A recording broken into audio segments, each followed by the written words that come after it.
I'm Savage Jim, and this is my custom twin vertical plate twin engine Savage. The truck itself, it comes from the HPI Savage SS kit, and it's very, very heavily modified. I purchased an aftermarket twin engine kit. Let's go over that real quickly. I took it in, I just ran it, so it's kind of dirty, a whole bunch of junk on it. I cut off the zip ties from the air filter so I could begin to put some after-run oil into these things and also give it a good cleaning. What I should have done, I'm going to have to siphon out that nitro fuel still left in the tank right there. You could see the blue right there. I should have just went ahead and burnt the rest of it off. But anyway, the twin vertical plates that this kit comes with, these are thicker, about 50% thicker than your stock HPI Savage twin vertical plates.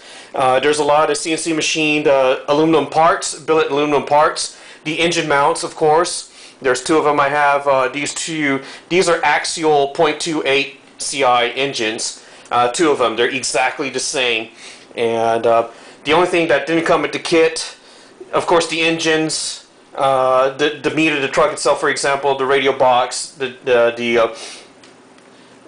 diff housings, the shocks. Of course, the tanks are completely, these are not, HPI, nor are these even, meant for. These are actually airplane fuel tanks. These fuel cells in the back here. There are about two of them right here, and I rigged up all my hosing myself. The pipes, of course, don't come with the twin vertical plate kit, but it's really nice. The only objection I had was I don't like how the throttle linkage system here works that came with the kit. So I took to modifying my own bits and pieces to create my own linkage system right here, so that both carburetors could open and close at the same time. These are slide carburetors on these 0.28 axials. Everything's still dirty on here, so please bear with me. I just got through running it. It's some of the stuff that I added on myself. These Big Joe tires, these Big Joe rims, and these Kong. I believe these are not Kong tires. I can't remember what these off-road tires are that I have on the Big Joe rims. These over here are Jammin' JP2 tuned pipes, both on the left and right side of the truck. I have stiffer springs on the back because it is heavier when you have a full load of fuel on both fuel cells, and also the weight of the engine and equipment back here does compress that down. Your unsprung weight is rather high, but when you got the load of the truck itself pushing down on these shocks, they do compress it down, and you can see that this tends to have still have a kind of a rearward rake. Let me see if I could. No, you can't. I can't show that very effectively. So that means I have to still go with even stronger shock springs, or just totally aftermarket shocks itself. What else do I have on here? Everything on this truck comes, with from the Savage X parts. For example, the Easy Access radio box. The Easy Access transmission case. This is a 3-speed upgrade. The stock Savage come with only a 2-speed transmission. These are the Easy Access differential housings on the front and rear. So as I mentioned, just like in my other HPI Savage review, you could just take off 6 screws and get at the front and rear differentials to do maintenance, upgrade, repair, whatever. The control arms, the suspension arms, are from RPM.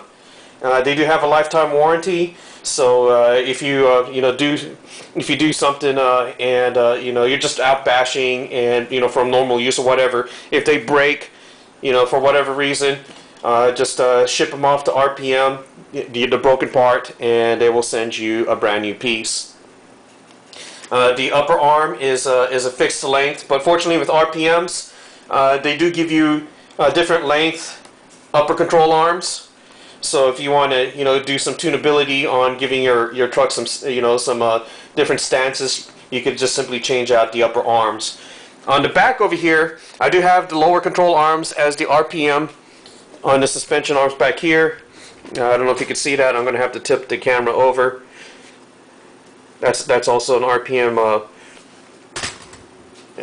That's not showing it very well. Neither is that. But it is a RPM lower arms as well. The upper control arm is an adjustable turnbuckle. I kept that because it's just more of a pain in the neck to get back here and change the upper control arm on the rear on the rear wheels every single time. So that's what I did. But anyway, that sums up my review. I pretty much run out of things to say. I guess I could talk about the radio equipment.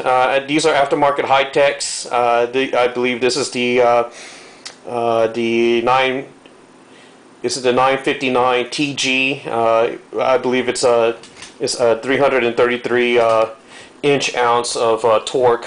So it's a very strong servo. No, I used a weaker servo for a weaker but faster servo for the for the control to control the throttle, and it also controls the brake as well. Right here you can see that's the brake. This is your throttle to speed up the open up both engines, carburetors to get it to go. I forget what the HS 9559 or 9955. I can't remember what that servo is called, but it is at least 333 inch ounce of torque, probably much more. I can't remember the exact specs, but I use that for the steering. And I like this port right here where you can pull out this plug and you don't even have to take the battery out. You could charge your battery through this port. But if you ever need to, you could actually open that up and get at that. That is a 2.4 gigahertz R203 FASST module from Futaba. I have a Futaba 3PK, and I have at least a 10 model programming on it. So I have this and several other trucks programmed to that one radio set. I do have a Venom nickel metal hydride battery. I'm going to change that out for LiPo because LiPos are more steady as far as giving their constant voltage, and they're just they don't have a drain curve, more or less. But anyway, that pretty much sums up my review of my twin-engine Savage. I do have another video of it running around, just doing some light bashing in the backyard. Do check it out if you can. This is Savage Jim, signing out.